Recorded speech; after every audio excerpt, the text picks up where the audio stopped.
Radio Lomé, il est 12h30 minutes.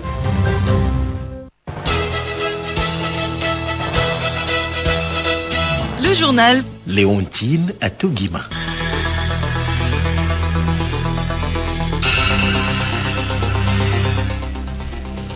Au sommaire de ce 12h30, Conseil des ministres hier à Pia dans la région de la Kara, l'exécutif togolais a examiné et adopté des projets de loi relevant entre autres des secteurs de la gestion publique, de la digitalisation et du foncier. De ce conseil, il ressort également des dispositions réglementant l'entrée, le séjour, la circulation et l'établissement des étrangers sur le territoire togolais. Dans un instant, vous suivrez les explications du porte-parole du gouvernement, professeur Akouda Ayewada. La Fédération panafricaine des experts comptables d'Afrique tient sa troisième conférence au Togo. Les travaux démarrés ce matin à Lomé s'articulent autour du thème « Réforme de la gestion des finances publiques en Afrique, l'agenda francophone ». Le programme mondial alimentaire PAM s'inquiète de la crise alimentaire dans la corne de l'Afrique. Selon l'organisation onusienne, 13 millions de personnes au Kenya, en Somalie et en Éthiopie sont confrontées à la famine. Sport football, au lendemain de la finale de la CAN 2021, la CAF a dévoilé hier son équipe type de la compétition. Sans surprise, le Sénégal, vainqueur de cette édition, se taille la part du lion avec 4 joueurs. Radiolomé.tg. C'était le titre de cette édition. Mesdames et messieurs, bonjour et merci de nous avoir choisis pour vous informer. La localité de Pia, dans la région de la Kara, a accueilli hier l'équipe gouvernementale pour le Conseil des ministres. Les travaux dirigés par le chef de l'État, Faure Gnassingbé, ont porté sur l'examen de plusieurs sujets dans les secteurs de la gestion publique, de la gouvernance économique et de la digitalisation, notamment celle du processus de demande et d'établissement du visa et de la carte de séjour. Des précisions avec le ministre en charge des médias, porte-parole du gouvernement, professeur Akouda Ayewada. Il faut d'abord noter le contexte. Le texte actuel date de 1987 et au regard de cette date un peu avancée, on peut considérer qu'il y avait une véritable nécessité, en prenant en considération aussi les contraintes actuelles, il y avait une véritable nécessité d'actualiser les conditions générales pour l'entrée et le séjour sur notre territoire. Le texte que le Conseil des ministres a examiné propose d'abord de regarder de façon attentive les différentes catégories d'individus qui rentrent sur le territoire et, en fonction de ces catégories, de fixer les conditions pour l'entrée et le séjour sur notre territoire. Il est également dicté par cet avant-projet de loi des sanctions pour des situations de fraude à l'entrée au séjour ou de fraude à l'emploi d'étrangers sur notre territoire. Une avancée très importante qu'il faut noter sur ce texte, c'est la volonté du gouvernement de dématérialiser le processus de demande et d'établissement du visa et de la carte de séjour. Cette loi va permettre, avec les textes d'application, de proposer à ceux qui souhaitent rentrer sur notre territoire de pouvoir effectuer toutes les formalités en ligne afin de pouvoir obtenir en retour non seulement le visa, mais également le titre de séjour. Le texte d'affacturage. L'affacturage est une opération triangulaire qui met en jeu 3 personnes, on va dire, la société qui détient les créances, le client et la société d'affacturage. Donc l'on va remettre à la société d'affacturage des créances, en charge pour cette société d'aller recouvrer, mais en attendant, cette société d'affacturage va mettre à disposition de la liquidité pour que la société puisse continuer à fonctionner. Évidemment, la société d'affacturage va se rémunérer sur cette opération et l'intérêt de l'opération, c'est que les sociétés qui ont des difficultés à aller emprunter de l'argent dans le circuit classique financier peuvent s'adresser à une société d'affacturage qui, elle, va leur mettre à disposition de l'argent pour fonctionner. Pour les TPME, c'est la facilité ou la capacité à avoir de la liquidité pour fonctionner. Parce que pas tous les clients peuvent payer immédiatement. Et au même moment, la société ne peut pas subir le retard trop longtemps sans mettre en péril son existence. Donc, avec ce texte, l'on donne les outils aux TPME pour pouvoir aller se financer assez rapidement et continuer leur activité. L'autre intérêt de ce texte, c'est que, autant avant, sur le système même de l'affacturage, seuls les services financiers spécialisés étaient concernés, autant aujourd'hui, le système est étendu aux services financiers décentralisés. Ce qui veut dire que même avec les structures de microfinance, l'on peut maintenant procéder à la facturage. Donc il s'agit véritablement d'un outil économique majeur pour les TPME afin que ces entreprises puissent avoir de la souplesse et de l'agilité sur le marché. Le porte-parole du gouvernement a également expliqué et précisé l'importance des projets de loi portant création, organisation et fonctionnement du Conseil consultatif foncier et de la direction de la planification des statistiques et du suivi-évaluation des ministères. La création de cette direction dans tous les ministères, il faut le préciser, parce que dans certains ministères, la direction de la planification existait déjà. L'extension de ces directions à tous les autres ministères participe de la mise en œuvre de la feuille de route gouvernementale. Vous n'êtes pas sans savoir que désormais, nous travaillons sur des budgets programmes. Et sur les budgets programmes, il faut avoir des éléments de planification, de suivi et exécution et de statistiques afin d'exécuter de façon efficiente ces budgets. Donc, en droite ligne avec la feuille de route gouvernementale, il s'imposait d'avoir des directions dédiées à la planification afin tout simplement d'optimiser la gestion des budgets, notamment la consommation des budgets mis à disposition, et d'avoir une vue globale et intégrée de l'exécution de la feuille de route gouvernementale. Le Conseil consultatif foncier est une institution de concertation qui vise à réunir autour d'une table toutes les parties prenantes du foncier dans notre pays. L'objectif étant de pouvoir discuter en amont des grandes lignes de la politique foncière dans notre pays, mais aussi en aval de pouvoir intervenir sur des problèmes fonciers. Vous le verrez à l'article 397, lorsqu'il y a des difficultés en termes d'exécution de décisions de justice, le Conseil consultatif foncier peut être sollicité pour apporter son concours dans la résolution des litiges. Donc on a ainsi une institution qui est prévue par le Code foncier et domanial, qui travaille en amont en termes de politique foncière et domaniale, mais qui peut aussi intervenir en aval pour participer au règlement des litiges.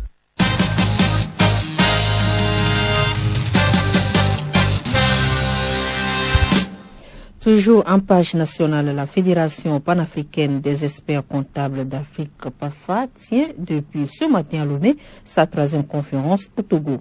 Les travaux s'articulent autour du thème « Réforme de la gestion des finances publiques en Afrique », l'agenda francophone. Yao Kamaki. Ils sont une trentaine de pays francophones à participer à cette 3e édition de la conférence de la Fédération panafricaine des experts comptables d'Afrique, PAFA. Pendant 2 jours, les experts comptables vont analyser et examiner les termes clés de réforme pour redynamiser leur organisation. Cosme Gundete, président de la PAFA. Nous étions à Dakar, nous étions à Antananarivo, nous sommes aujourd'hui à Lomé. Et c'est essentiellement pour parler des réformes sur la gestion des finances publiques, entreprises dans l'espace francophone africain, et apporter notre contribution à l'examen de ces réformes et à une réflexion et des propositions pour pouvoir soutenir ces réformes, offrir des possibilités d'accélération et surtout contribuer à l'amélioration de la qualité de la gouvernance dans le secteur public, tant au niveau de l'Afrique francophone que du reste du continent africain. Les réformes du Togo sont d'abord des réformes de l'UEMOA. Et les réformes de l'UEMOA, c'est depuis 2009. Et nous observons au niveau de l'ensemble de l'espace de l'UEMOA que pendant 10 ans, les réformes ont piétiné. Il s'agit de passer en revue les conclusions et recommandations des 2 dernières éditions de la PAFA pour une bonne orientation des actions futures de la Fédération. Yao Didotor, président de l'Ordre national des experts comptables et comptables agréés au Togo, ODECA. Il s'agira de réfléchir, de faire un bilan, tirer les conclusions, voir quels sont les obstacles qui ont empêché l'atteinte des objectifs qui ont été assignés à ces 2 premières éditions. Donc, il s'agit de faire ce premier bilan et de voir quelles sont les perspectives d'avenir pour notre continent en termes de gestion des ressources financières publiques. Les retombées, disons sur le plan panafricain, c'est que les experts comptables qui sont avec les entreprises apporteront leur contribution au pouvoir public pour pouvoir mieux gérer, pour pouvoir asseoir de très bonnes bases de gestion des finances publiques. Les assises de Lomé se déroulent avec le soutien de plusieurs partenaires techniques et financiers et l'appui de l'Ordre national des experts comptables et comptables agréés au Togo, ONECA. Yaokawaki, le ministère de l'Urbanisme, de l'Habitat et de la Réforme foncière organise ce matin à Lomé un atelier de présentation du décret numéro 2022-001/PR du 5 janvier 2022 portant réglementation de la caution de la garantie de loyer et du bail d'habitation. Objectif, s'approprier des dispositions du décret par les acteurs pour s'assurer sa bonne application sur le terrain. Depuis plusieurs années, les populations urbaines de notre pays sont confrontées aux difficultés d'accès à un logement décent. Ces difficultés sont liées à la faiblesse de l'offre du logement qui entraîne des spéculations auxquelles se livrent certains propriétaires. Certains exigent non seulement des loyers exorbitants, mais aussi le versement d'une caution et d'avance correspondant à 1 an voire 3 ans de loyer. C'est justement pour comprendre tous les contours du décret signé par le gouvernement que cet atelier est initié par le ministère de l'Urbanisme, de l'Habitat et de la Réforme foncière. Il s'agit justement d'amener les acteurs à s'approprier les dispositions du nouveau décret. Le décret comporte des innovations, des concepts et des dispositions qui méritent d'être expliquées et précisées, nous disait Dr Rido Komlan, directeur du cabinet du ministre de l'Urbanisme représentant son ministre de tutelle à l'ouverture des travaux. Des explications sur ce décret, Dr Ouela Mazamaïso, conseiller juridique à la primature. Dernier mot en national, il s'agit des résultats du tirage numéro 31-2022 de l'autosport. Les numéros gagnants sont les suivants: 10, 14, 22, 25, 27, 28, 32, 34, 42, 43, 46, 47, 48, 49, soit 14 matchs nuls. Le journal Léontine à Toguima. Actualité hors de nos frontières, le verdict est tombé. 30 ans de prison ferme ont été requis contre l'ancien président du Burkina Faso, Blaise Compaoré, accusé d'être le principal commanditaire de l'assassinat de son prédécesseur. Thomas Sankara, tué lors d'un coup d'État en 1987. Le parquet militaire a demandé au tribunal de reconnaître Blaise Compaoré, absent de ce procès, coupable d'attentat à la sûreté de l'État et de recel de cadavres et de complicité d'assassinat. 30 ans de prison ont également été requis contre le commandant de sa garde, Hyacinthe Kafando, également absent, et 20 ans contre Gilbert Diendéré, un des chefs de l'armée lors du putsch. Clarisse Tombité. C'est le délibéré du parquet militaire après son réquisitoire.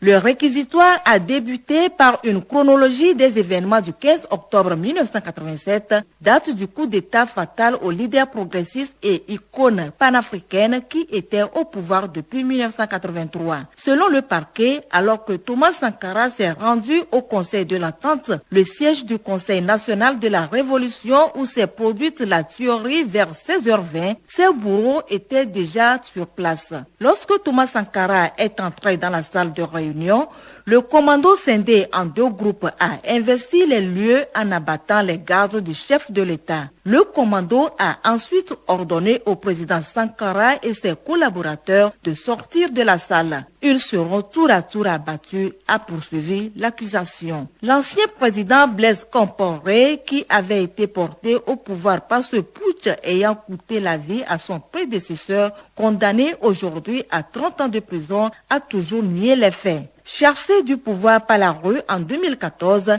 il vit depuis en Côte d'Ivoire et ses avocats ont justifié son absence en dénonçant un simulacre de procès. Autre grand absent, l'adjudant-chef Hyacinthe Kafando, ancien commandant de la garde de Compaoré, en fuite depuis 2016. Suspendu après un coup d'État militaire au Burkina il y a 2 semaines, le procès avait repris mercredi dernier avec les plaidoiries des parties civiles qui se sont achevées hier. Merci à vous, Clarisse Tombité. 13 millions de personnes au Kenya, en Somalie et en Éthiopie sont confrontées à une famine grave alors que la Corne de l'Afrique connaît sa pire sécheresse depuis des décennies, a indiqué ce matin le programme alimentaire mondial PAM. 3 années ont passé sans véritable saison de pluie et la région enregistre ses conditions les plus sèches depuis 1981, a indiqué l'Agence des Nations Unies.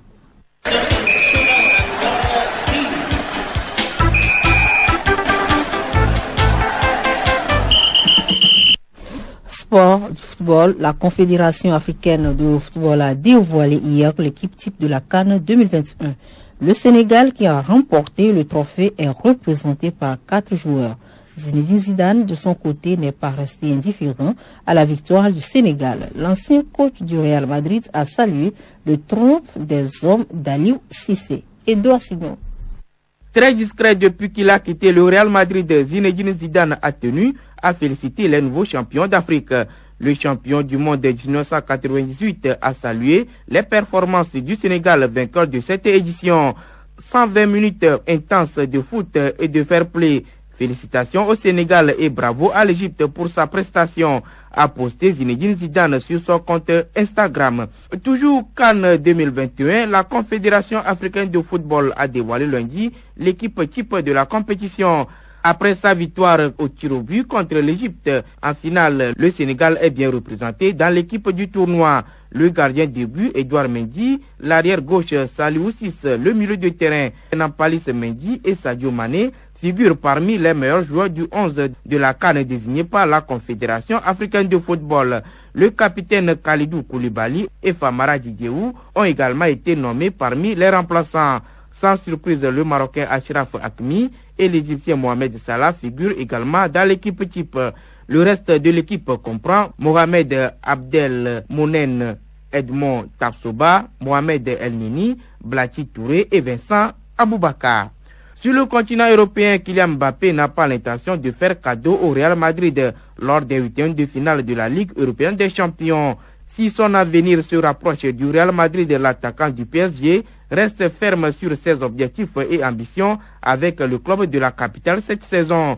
Je suis concentré sur le fait de gagner contre le Real Madrid, faire la différence et après, on verra ce qui se passera, a déclaré Kylian Mbappé. Rappelons que la Ligue européenne des champions fait son retour le 15 février prochain avec l'étape des 8e de finale. Retour au pays, Taekwondo Open de Niamey, Ibrahim Mamadou décroche une médaille d'argent pour le Togo. Aligné dans la catégorie des moins de 114 kilos, l'athlète togolais, suite à une blessure au premier round de la finale, a cédé devant son adversaire l'ivoirien Mohamed Ouattara qui s'empare de l'or contre l'argent pour le Togolais. La détermination et le mérite de la délégation togolaise à cette compétition ont été aussi salués par un prix d'honneur.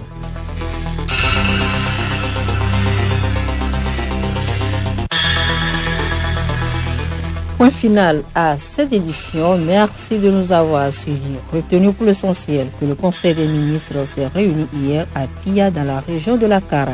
L'exécutif togolais a examiné et adopté des projets de loi relevant, entre autres, des secteurs de la gestion publique, de la digitalisation et du foncier. De ce conseil, il est ressorti également des dispositions réglementant l'entrée, le séjour, la circulation et l'établissement des étrangers sur le territoire togolais.